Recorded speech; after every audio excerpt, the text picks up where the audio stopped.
नमो अर्हन्ताणं नमो सिद्धाणं नमो आयर्याणं नमो वज्रायाणं नमो लोये सव्वसाहूणम् ईसु पंच नमो यारो सव्वपावपणासनं मङ्गलानं च सव्वेसिं परमं हवै मङ्गलं चत्तारि मङ्गलमनन्तमङ्गलं सिद्धमङ्गलं सावमङ्गलं केवलिपण्डितो धम्ममङ्गलं चत्तारि लोकोत्तमा अनन्तलोकोत्तमा सिद्धलोकोत्तमा सावलोकोत्तमा केवलिपण्डितो धम्मो लोकोत्तमा चत्तारि शरणं पवज्जामि अर्हन्त शरणं पवज्जामि सिद्ध शरणं पवज्जामि साहु शरणं पवज्जामि केवलिपण्डितो धम्मो शरणं पवज्जामि।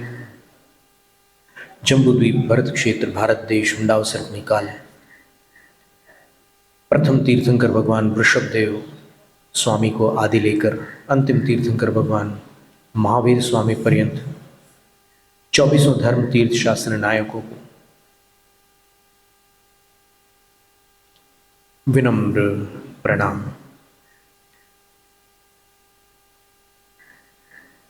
त्रिलोक त्रिकालवर्ती पंच परम गुरु स्वरूप पंच परमेष्ठी अरहत सिद्धाचार्य उपाध्याय सर्व साधु भगवंतों को भक्तिपूर्वक नमस्कार।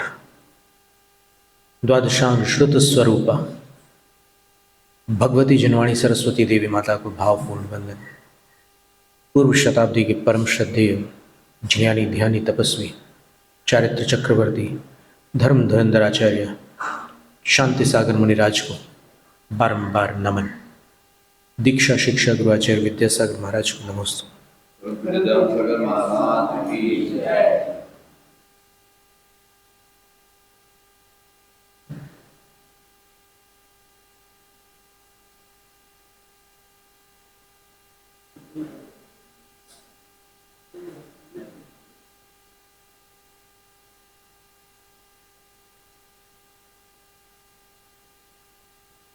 तो पूर्व सत्र में अपन ने देखा एक प्रश्न था कि जब साधुओं में इतनी सारी श्रेणियां हैं तो उन सबको निर्ग्रंथ कैसे कहेंगे,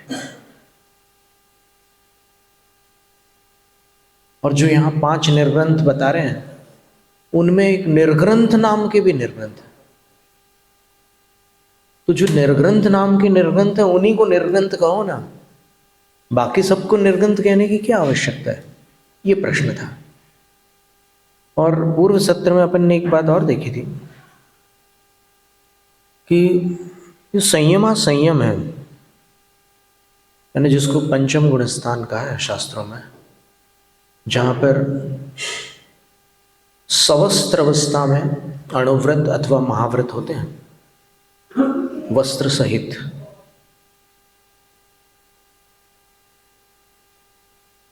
तो वो गुणस्थान पंचम रहता है। वस्त्र के साथ 5वें गुणस्थान के ऊपर नहीं जा सकते दिगंबर मतानुसार। तो ऐसी स्थिति में उन्मार्ग शब्द पर चर्चा चली थी। उन्मार्ग क्या होता है? तो उन्मार्ग का अर्थ अपन ने बोलचाल की भाषा में तो उल्टा मार्ग निकाला था, लेकिन अब अपन शास्त्र में देखते हैं। प्रवचन सार ग्रंथ में उन्मार्ग शब्द का अर्थ अपन देखते हैं।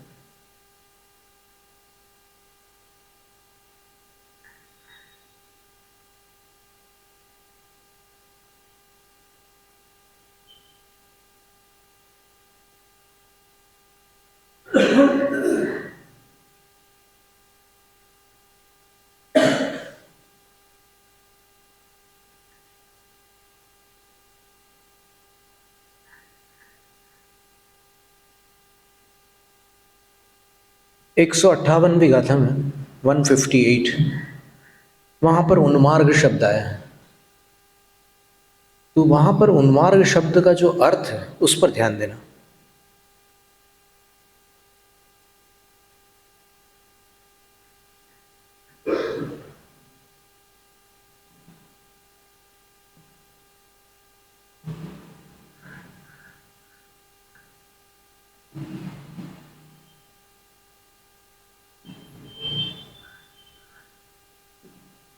परम भट्टारक महादेवाधिदेव परमेश्वर आर्हत सिद्धाचार्य परमेश्वर आर्हत सिद्ध साधुभ्योन्यत्र। जो परम भट्टारक परम पूज्य महादेवाधिदेव हैं, परमेश्वर हैं, ऐसे अरहंत भगवान, सिद्ध भगवान, और जो तीनों प्रकार के साधु हैं, आचार्य उपाध्याय सर्व साधु, इनसे भिन्न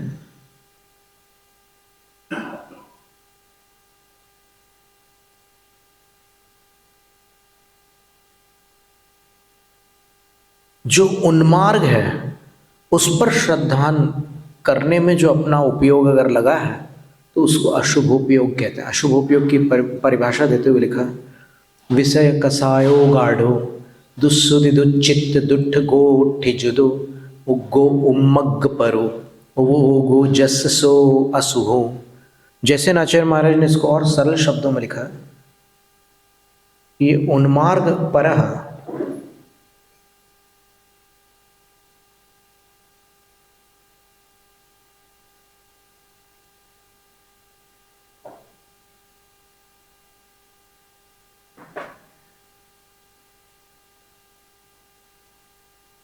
देखो इसमें लिखा है, वीतराग सर्वज्ञ प्रणीत निश्चय व्यवहार मोक्ष मार्गाद विलक्षण उन्मार्ग पर। वीतराग सर्वज्ञ द्वारा प्रणीत जो निश्चय और व्यवहार मोक्ष मार्ग है, उससे विपरीत लक्षण वाला जो मार्ग है वो उन्मार्ग है। तो अब अपन जो चर्चा थी उसमें उनका कहना था ना, कुछ विचारकों का, कि 11 प्रतिमाएं अथवा आर्यिका की अवस्था ये सब उन्मार्ग हैं। केवल दिगंबर मुनि मोक्ष मार्गी हैं, ये सारे उन्मार्गी हैं।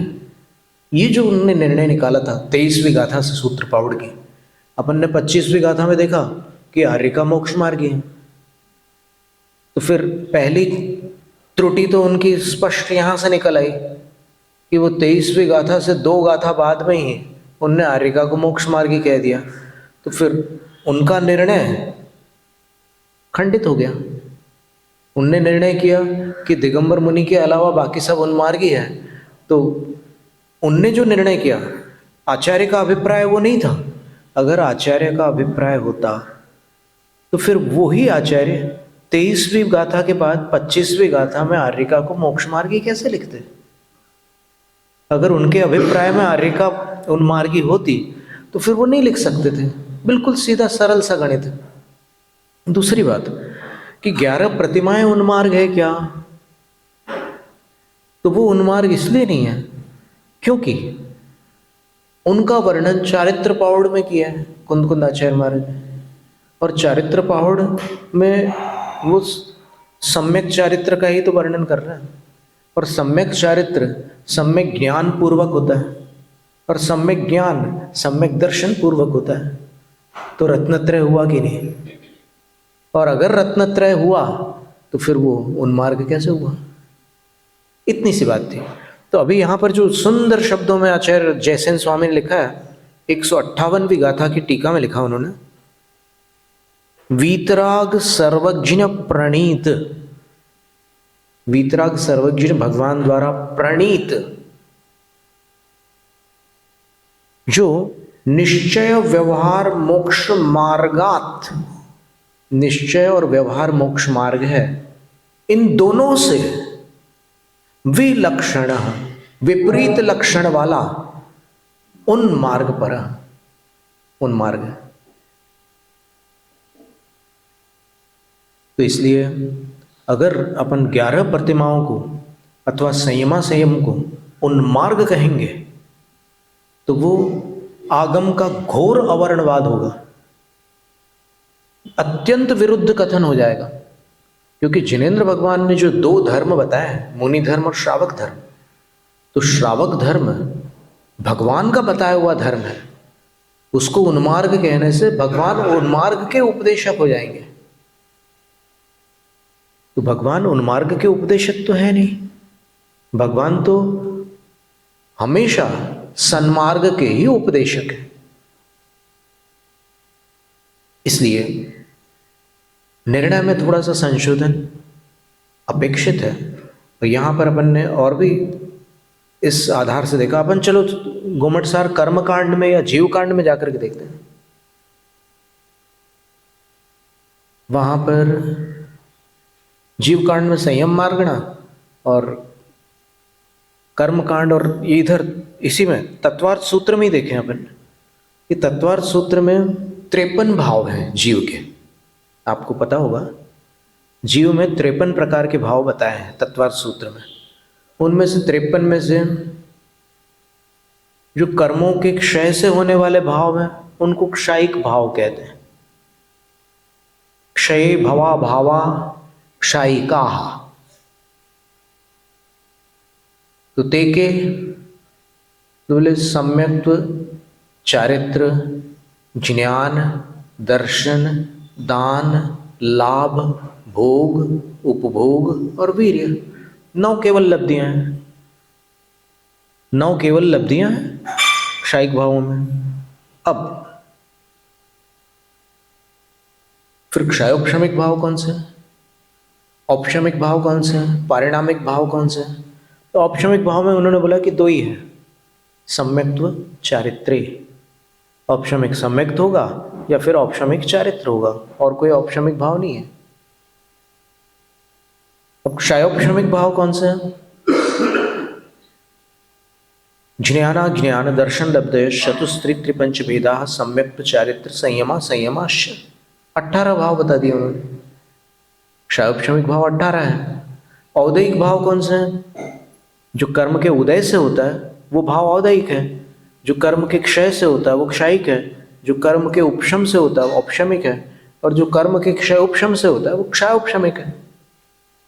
क्षयोपशमिक भाव 18 प्रकार के बताए। अब औदैहिक भाव कौन से हैं? गति, कषाय, लिंग, मिथ्या दर्शनाज्ञान आसंयता सिद्धलेश्या चतुस्त्रेके गैकैक षड्भेदा। 21 औदैहिक भाव बता दिए। अब इन 21 भावों में ध्यान से सुनना, असंयत भाव 21 औदैहिक भावों में से एक है। और उसकी परिभाषा क्या लिखी है? चारित्र मोहनीय सर्वघाती स्पर्धकोदयात औदैहिक दसंयत औदैहिको भाव। चारित्र मोहनीय सर्वघाती स्पर्धकोदयात असंयत औदैहिको भाव। कषायों के सर्वघाती स्पर्धकों के उदय से होने वाला जो असंयम का भाव है वो औदैहिक भाव है। और उधर क्षयोपशमिक भाव में जो 18 भेद बताए थे वहां पर उन्होंने क्या लिखा? सम्यक्त्व, चारित्र, संयमा संयमाश्च। संयमा संयम को, संयमा संयम पंचम गुणस्थान है, असंयम चौथा गुणस्थान है। यानी पहले से चौथे गुणस्थान में असंयम ही होता है। तो इस अपेक्षा से अगर आप इनको संयमी नहीं मानते, भले ही वो देश संयमी हो और मुनिराज सकल संयमी हो, लेकिन असंयमी नहीं है वो,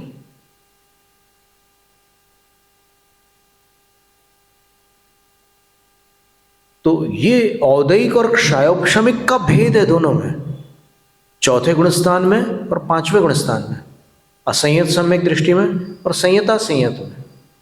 तो 11 प्रतिमा क्षयोपशमिक भाव है, औदैहिक भाव नहीं है। और असंयम औदैहिक भाव है। इसलिए आप दोनों को एक कैसे कर सकते हो?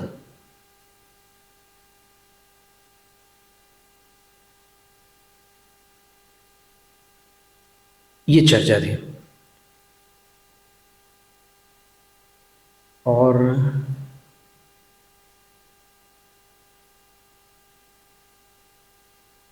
आपको समझ में आ रहा है? हम जोश जोश में इतना सब सुनाते जा रहे हैं, पूरा समझ में आ रहा है?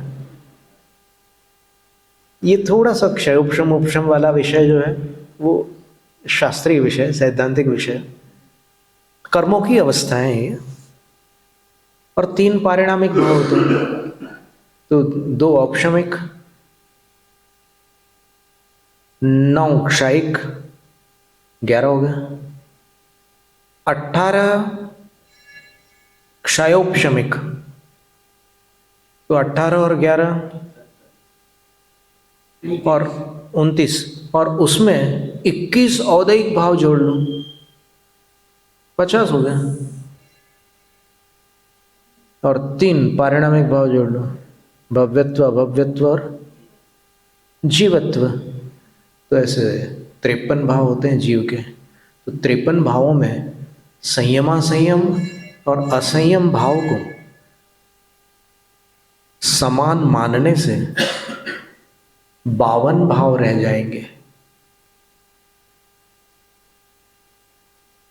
और वो संभव ही कैसे है? औदैहिक को आप क्षयोपशमिक मानो, ये कैसे संभव है? तो यहां पर चर्चा है कि गुणों में इतना अंतर है साधुओं में। अपन ने अभी शुभोपयोगी और शुद्धोपयोगी साधु पढ़ा का वर्णन पढ़ा, फिर जिन कल्पी स्थविर कल्पी का वर्णन पढ़ा, फिर ऋषि मुनि यति अनगार का भी वर्णन पढ़ा। तो इनमें कितने भेद हैं, तो सबको निर्ग्रंथ क्यों कह रहे हो? तो आचार्य उत्तर देते हैं कि यस्माद् गुण भेदाद अन्योन्य विशेषे भी, गुणों के भेद होने से परस्पर में उनमें भेद होते हुए भी नैगम आदि नय व्यापारात सर्वे भी भवंती, नैगम आदि कुछ ऐसे नए हैं जिनकी प्रवृत्ति से वे सारे के सारे दिगंबर मुद्राधारी क्या होते हैं? उस सारे के सारे कौन से? पुलाक, बकुश, कुशील, निर्ग्रंथ, स्नातका, निर्ग्रंथा, वे सारे निर्ग्रंथ होते हैं। अब प्रश्न आता है कि इनका परिचय क्या है? ये पंच निर्ग्रंथ बड़े महत्व का विषय है, इनका परिचय क्या है? तो बोलते हैं अपरिपूर्ण व्रता उत्तर गुणहीना पुलाका। पुलाक जैसे धान होता है खेत में, जब उगता है तो उसमें जब बालियां भर जाती है, दाने आ जाते हैं उसमें, तो वो ऐसे ऐसे लटक जाता है। गेहूं जो रहता है वो खड़े रहता है, लेकिन जो धान है जिसमें से चावल निकलते हैं वो ऐसे लटक जाते हैं नीचे। और लटके हुए वो जो दाने हैं उसमें धान के, उनको आप ऐसे छुएंगे, सूख जाने के बाद फसल बिल्कुल पककर तैयार हो गई, आप ऐसे छुएंगे तो कुछ दाने आपको ठोस मिलेंगे और कुछ पोले मिलेंगे। तो पुलाक मुनि जो है वो कैसे हैं? तो उनके लिए लिखा है अविशुद्ध पुलाक सादृश्यात। जो अविशुद्ध का अर्थ जिसमें वो ठोसपना नहीं है, ऐसा वो जो पोला धान है उसकी सदृशता के कारण पुलाक व्यपदेश अर्हन्ति, पुलाक इस नाम को वो इस नाम के वो योग्य रहते हैं, पुलाक मुनि। नमो लोए सब्व साहुणम में गिने जाने वाले मुनि हैं, पंचम गण स्थान के ऊपर वाले मुनि हैं। और कैसे हैं? अपरिपूर्ण व्रता,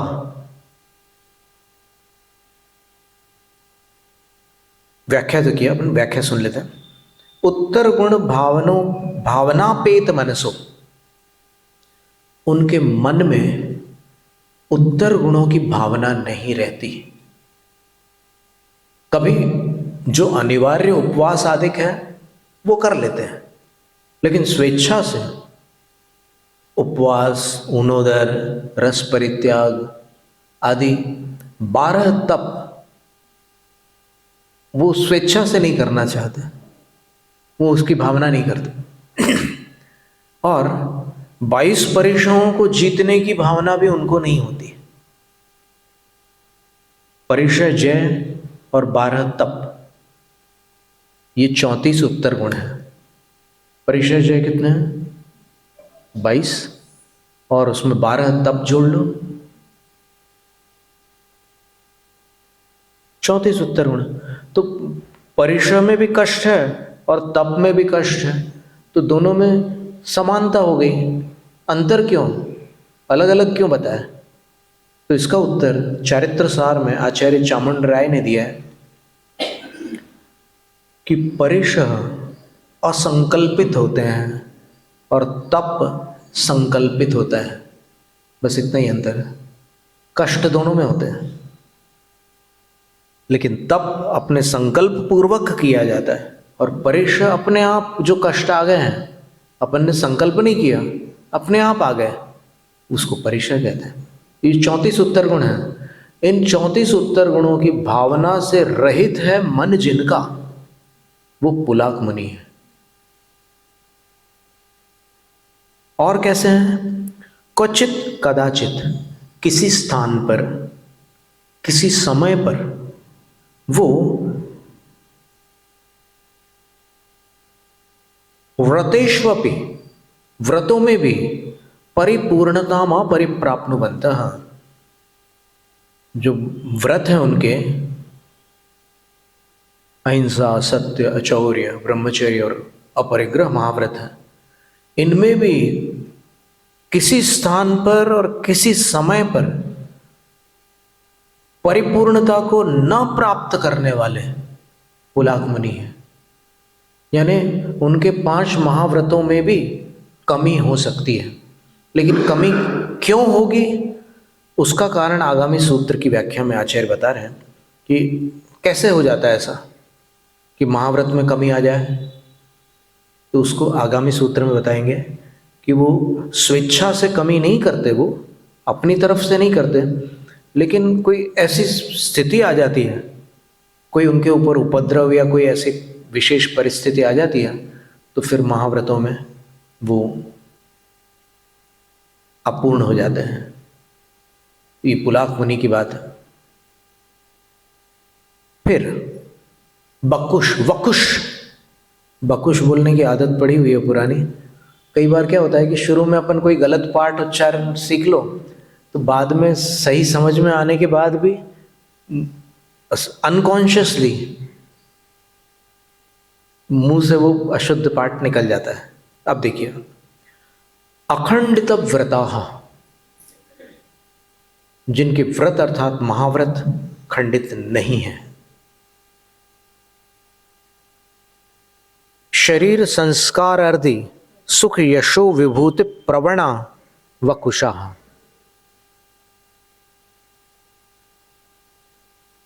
वकुश मुनि जो होते हैं वो शरीर की देखरेख अच्छे से करते हैं।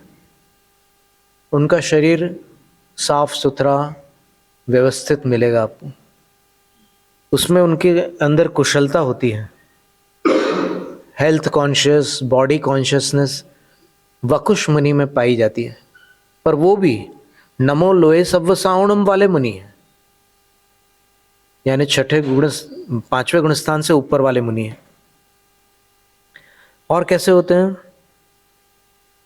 शरीर संस्कार मतलब शरीर को स्वच्छ और साफ सुथरा रखना आदि आदि।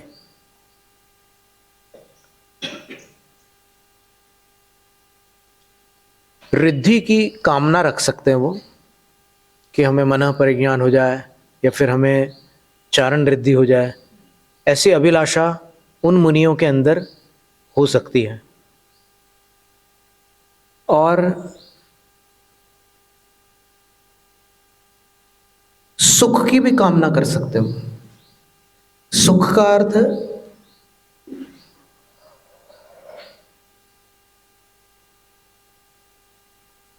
जैसे गर्मी सहन नहीं हो रही तो हवा में जाकर के बैठ गए, ठंड सहन नहीं हो रही है तो फिर अंदर आ गए। ऐसी कुछ स्थितियां हो सकती है, संयम की सीमा में ही होगा जो भी होगा।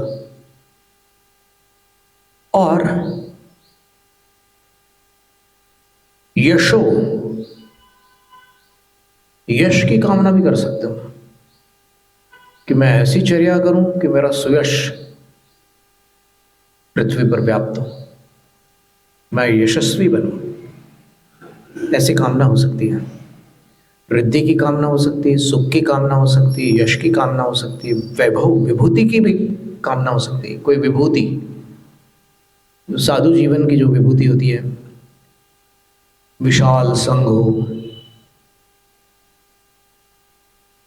बड़े बड़े अनुष्ठान हो, बड़े ठाट बाट के साथ चौमासा हो, आदि आदि।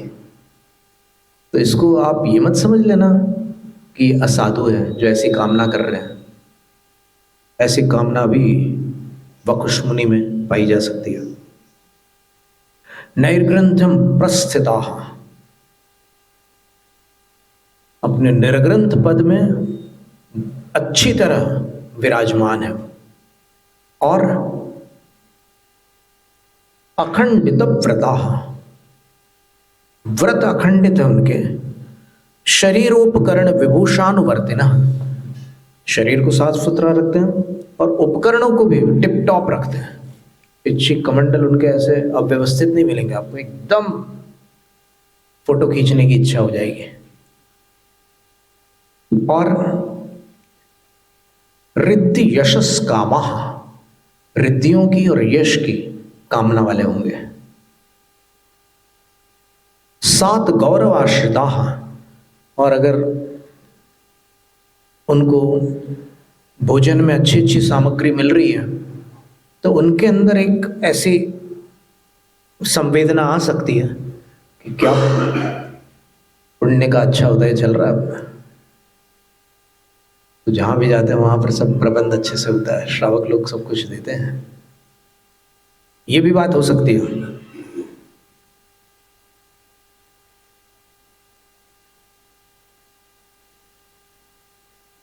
अविविक्त परिवार, ये कितनी बड़ी बात है। परिवार उनका छूटा नहीं होता। वो परिवार को छोड़ करके दीक्षित हो गए हैं, लेकिन फिर भी परिवार के प्रति उनका संबंध अभी तक है। ये वकुश मुनि है और पंचम गुण स्थान से ऊपर वाले भावलिंगी मुनि हैं, लेकिन इतना उनके अंदर उतना राग है, संज्वलन राग है, गृहस्थों जैसा राग नहीं है।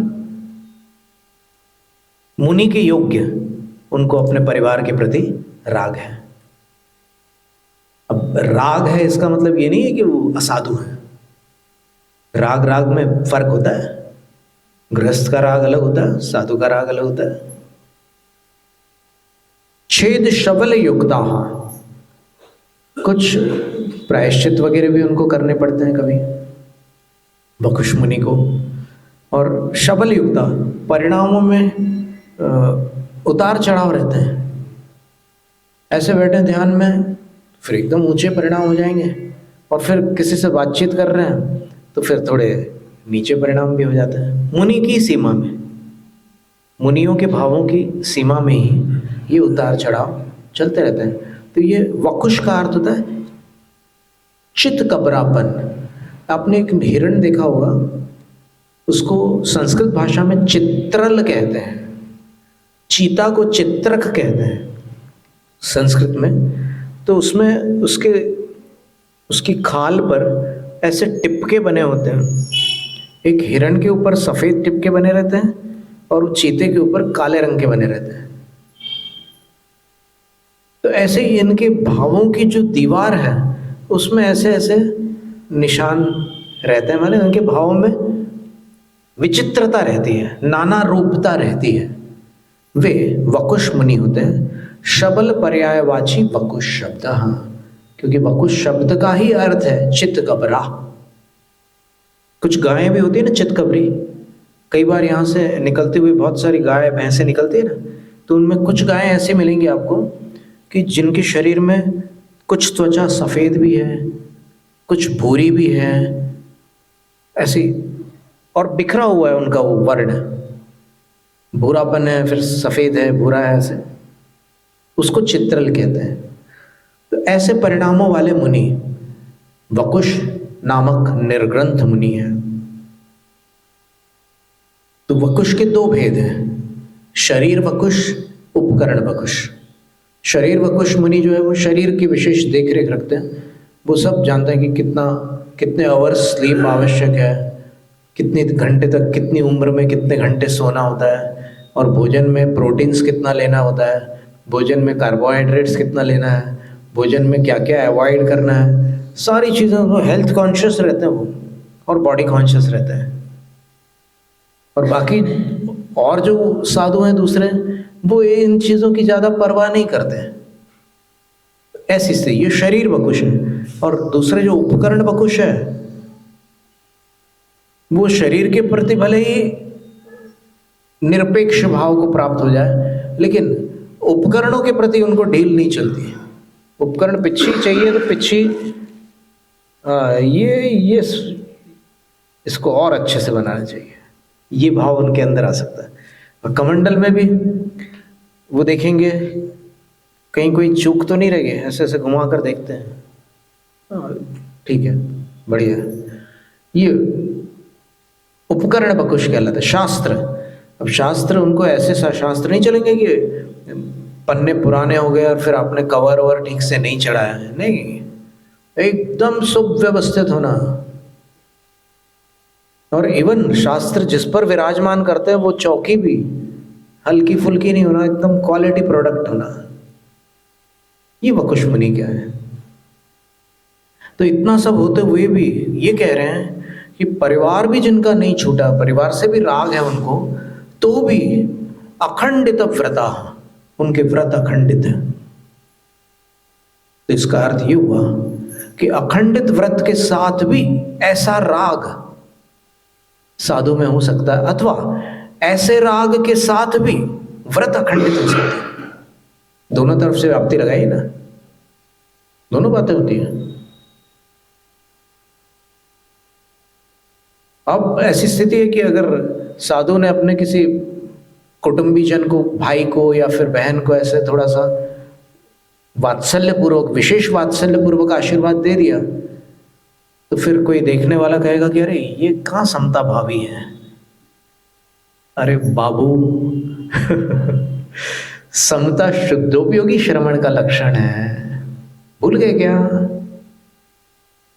कहा था प्रवचन सार की 241वीं गाथा में, कि समता शुद्धोपयोगी मुनि का लक्षण है। और अभी आशीर्वाद देने वाले मुनि शुद्धोपयोगी थोड़ी है, ये तो शुभोपयोगी है। तो वो अनुराग पूर्वक वैसी प्रवृत्ति कर सकते हैं। और 15 प्रमादों में स्नेह भी आता है। आप अगर 15 प्रमादों को समझोगे तो छठा गुणस्थान समझ में आएगा, वरना नहीं आ सकता।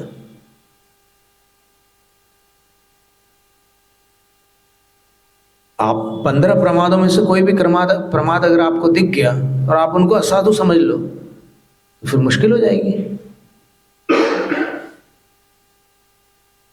तो ये सारी बातें थी। पुलाग और वकुश, इन दो मुनिराजों का वर्णन आज अपन ने सुना है। और वकुश के दो भेद अपन ने देखे, एक शरीर वकुश और दूसरे उपकरण वकुश। और पुलाग मुनि के विषय में अपन ने जाना कि 34 उत्तर गुणों की भावना नहीं करते वो।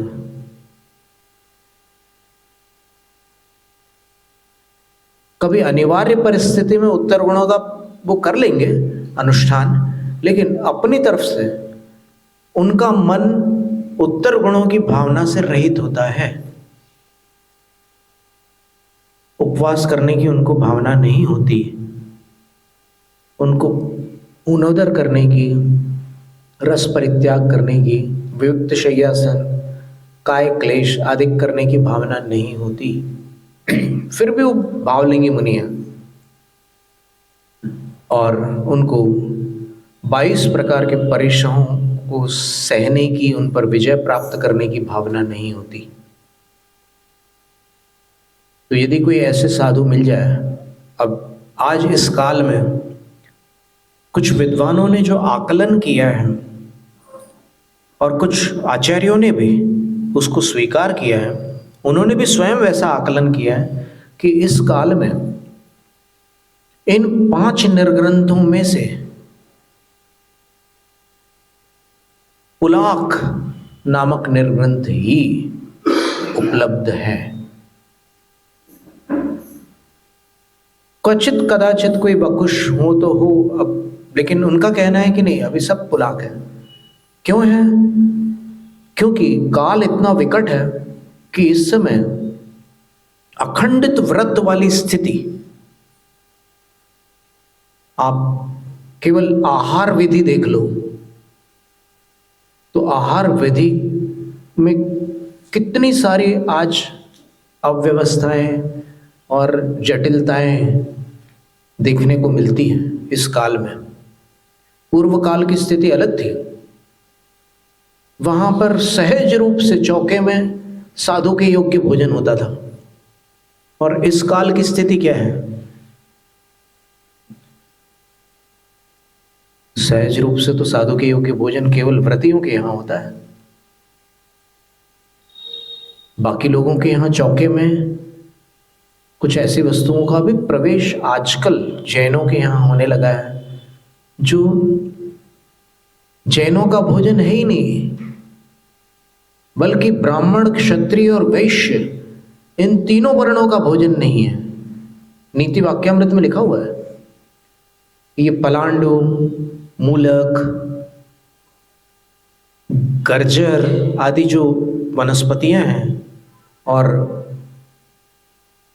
एक शलगम होता है ना, शलगम को संस्कृत में क्या बोलते हैं, अच्छा शब्द है उसका, रतालू, सूरण आदि विभिन्न प्रकार के भूमि के नीचे होने वाले कंद हैं। उसमें ये लिखा प्याज, लहसुन, ये त्रिवर्ण का भोजन नहीं है नीति वाक्यामृत में। ब्राह्मण, क्षत्रिय और वैश्य तीनों नहीं खा सकते हैं। शूद्र वर्ण में उनका इन चीजों का चलन है। अब अपन देखो, वर्ण की बात करते हैं तो अपन किसी के प्रति राग द्वेष करते हुए बात नहीं करते, क्योंकि चारों को अपने योग्य धर्म का पूर्ण अधिकार होता है।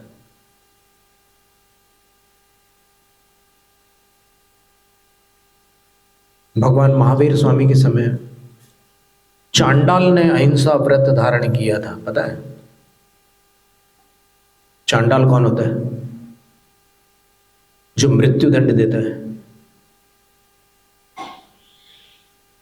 श्मशान के मुर्दे वगैरह के काम करता है। उसने भी अहिंसा व्रत धारण किया था, और सामान्यतः सब लोग उसको स्पर्श नहीं करते, लेकिन राजा ने घोषित किया, ये पूरी कथा है उसकी, कि राजा की आज्ञा का पालन नहीं किया उसने, चांडाल ने। बोले कि मेरा एक दिन का, 15 दिन में एक दिन मेरा अहिंसा का नियम है, इसलिए आज मैं किसी को मृत्युदंड आप आदेश दोगे तो भी मैं उस पर प्रहार नहीं करूंगा। तब राजा बोला कि अरे, चांडाल धर्मात्मा होता है क्या? चांडाल तो बधिक होता है।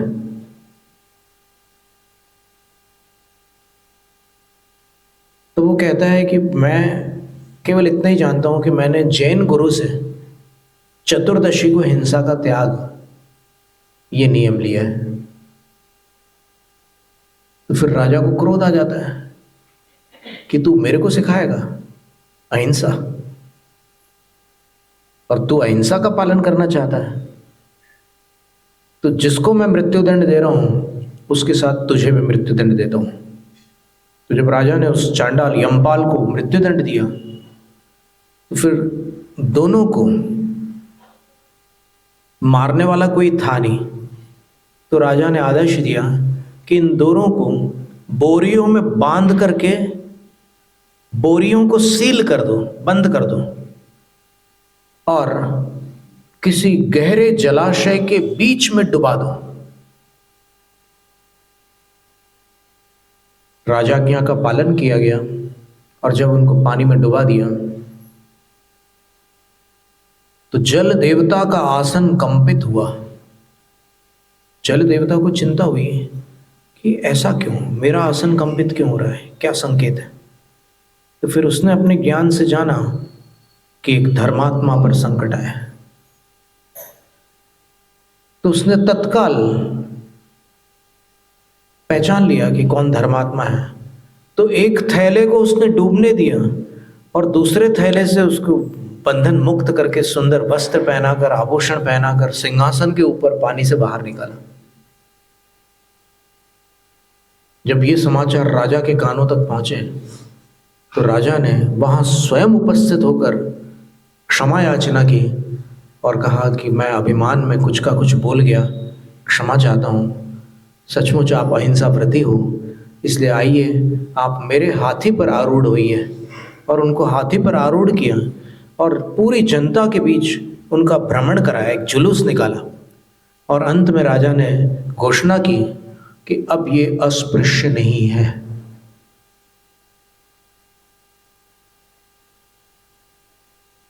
कितनी बड़ी बात है।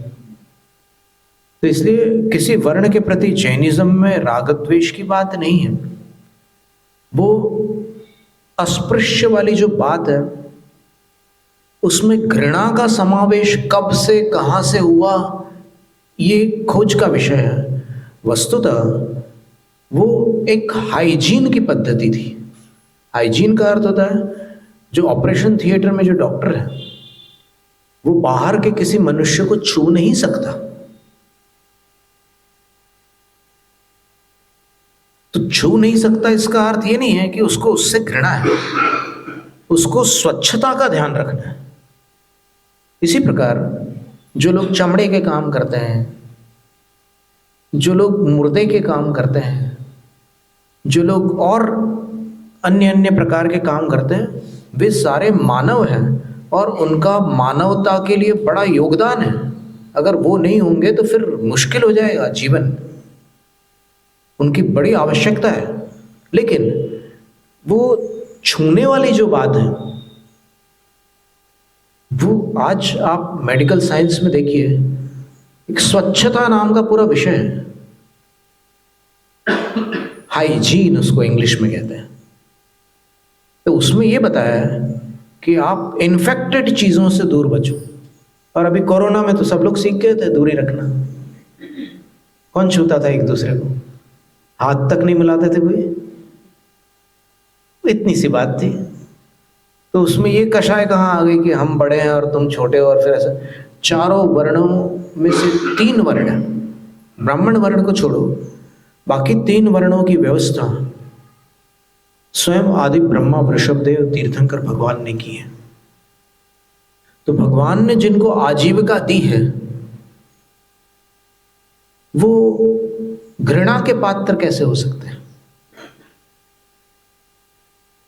और भगवान के पुत्र वृषभदेव के पुत्र भरत ने ब्राह्मण वर्ण की स्थापना की।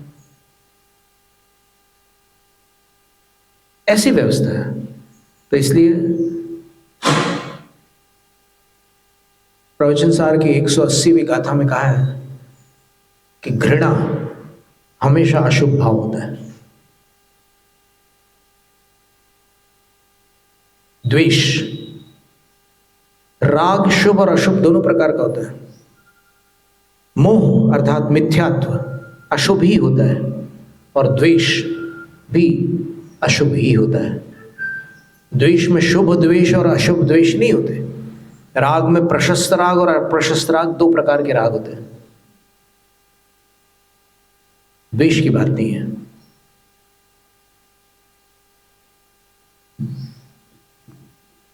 आज धन्य त्रयोदशी का दिन है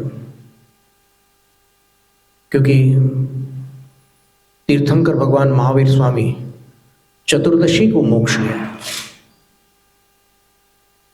अमावस्या को दीपावली मनाई गई।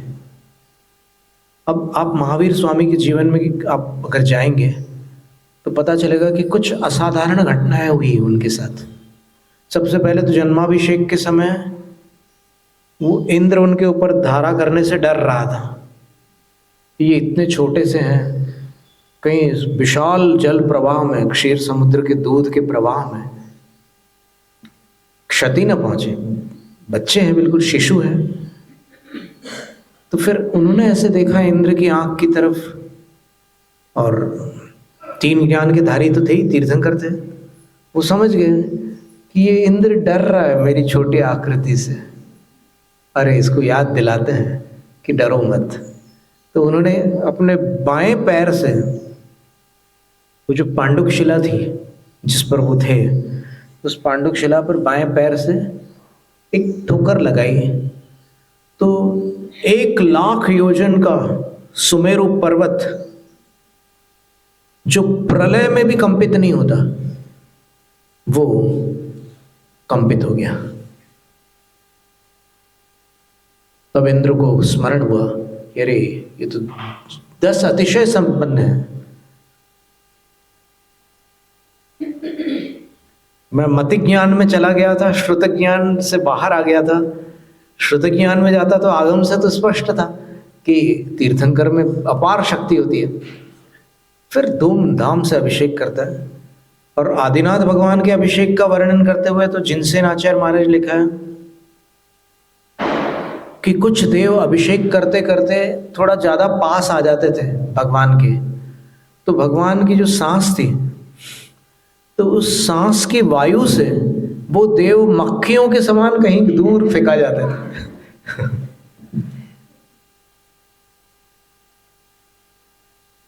तो ऐसी घटना है। और खास बात ये लिखी है निर्वाण भक्ति में कि भगवान का जन्म चैत्र शुक्ल त्रयोदशी को हुआ और जन्माभिषेक चैत्र शुक्ल चतुर्दशी को हुआ। इसी प्रकार भगवान का मोक्ष चतुर्दशी को हुआ, और बाकी जो कार्यक्रम थे, उत्सव थे, वो अमावस्या को हुए। इसलिए मोक्ष कल्याणक मनाना हो, लाडू चढ़ाना हो, तो चतुर्दशी को, और बाकी जितने उत्सव करने हो अमावस्या को करो, कोई आपत्ति नहीं है। दीपावली का वर्णन हरिवंश पुराण में बहुत सुंदर दिया हुआ, तो अभी हम बताएंगे कभी, क्योंकि अभी वही दिन चल रहे हैं अपने। आज त्रयोदशी है, फिर चतुर्दशी, अमावस्या, तो इन्हीं दिनों में अपन हरिवंश पुराण में दीपावली का क्या रहस्य है उसके श्लोक को भी पढ़ लेंगे, ताकि एक जानकारी तो अपने को मिले ना, अपने शास्त्र क्या कहते हैं। दीपावली के बारे में कितनी सारी मान्यता है लोगों में। राम अयोध्या वापस आए थे, अब ये लोक मान्यता है। इसके ऊपर एक विद्वान ने कहा कि सनातनी ग्रंथों में राम अयोध्या वापस कब आए,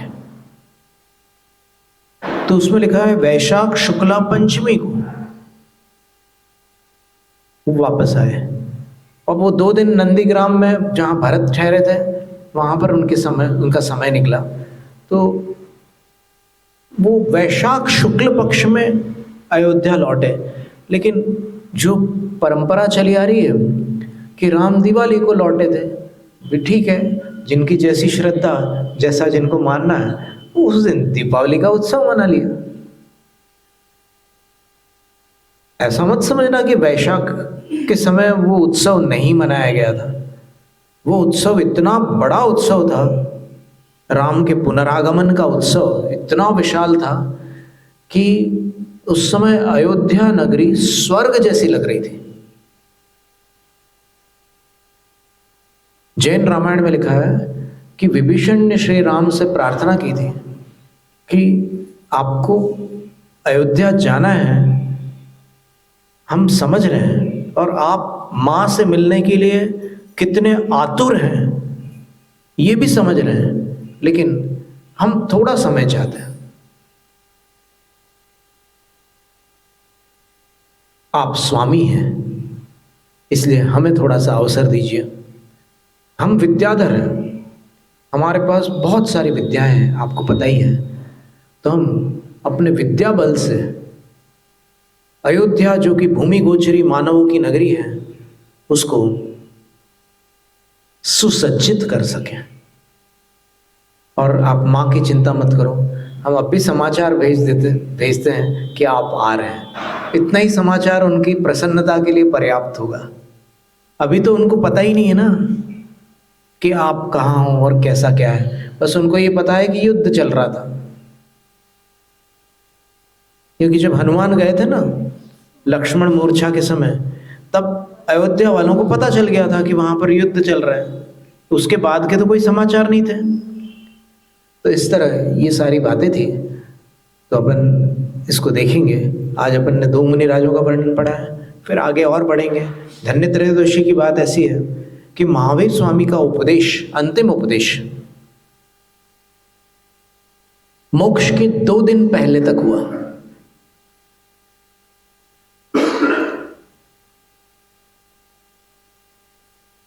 और उसके बाद समवसरण विलीन हो गया और भगवान एकाकी पावापुर वर सरसाम, पावापुरी के उत्तम सरोवर के मध्य में चले गए।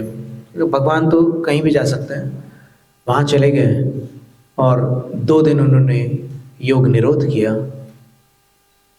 और खड़े होकर कायोत्सर्ग मुद्रा में उन्होंने वहां से चतुर्दशी के अंतिम समय शुक्ल ध्यान प्रारंभ करके मोक्ष प्राप्त किया।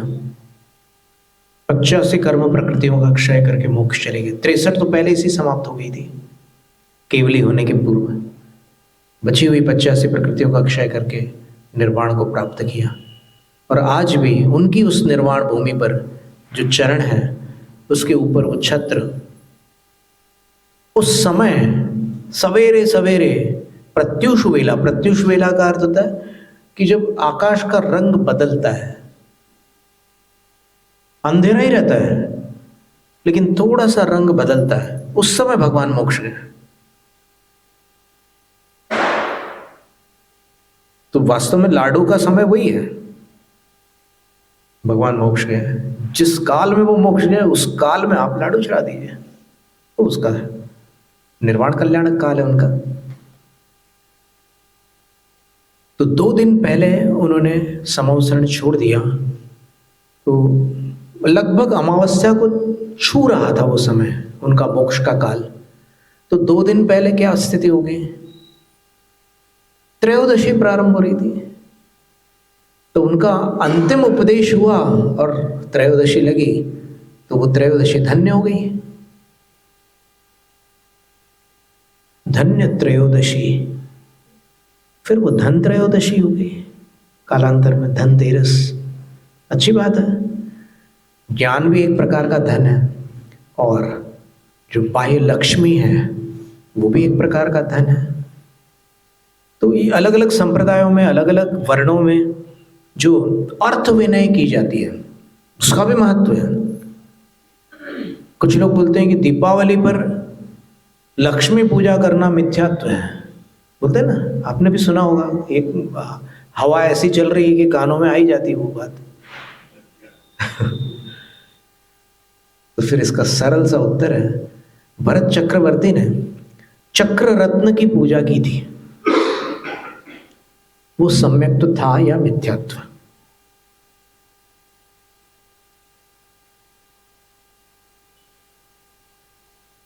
चक्र रत्न, जिस चक्र को उनने अंत में बाहुबली पर चलाया था, पता है ना, उस चक्र रत्न की, जब वो प्रकट हुआ था चक्र रत्न पहली बार आयुधशाला में, तब भरत चक्रवर्ती ने चक्र रत्न की पूजा की थी। महापुराण में आप पढ़ सकते हैं। वो क्या है, भरत सम्यक दृष्टि थे या नहीं? वो तो सर्वार्थ सिद्धि से आए थे, और सर्वार्थ सिद्धि से जो आते हैं वो कभी भी 4थे गुणस्थान से नीचे नहीं आते, और भरत 5वें गुणस्थान वाले थे। पर उस समय नहीं, वहां उस समय 5म गुणस्थान हो चुका था। नहीं, 1 मिनट, जब वो समवसरण गए तब 5म गुणस्थान था। समवसरण जाने पर जब पहली बार भगवान से मिले, केवली अवस्था में भगवान पहुंच चुके थे, तब उनका वो अणुव्रति हो गए थे। और उसके पहले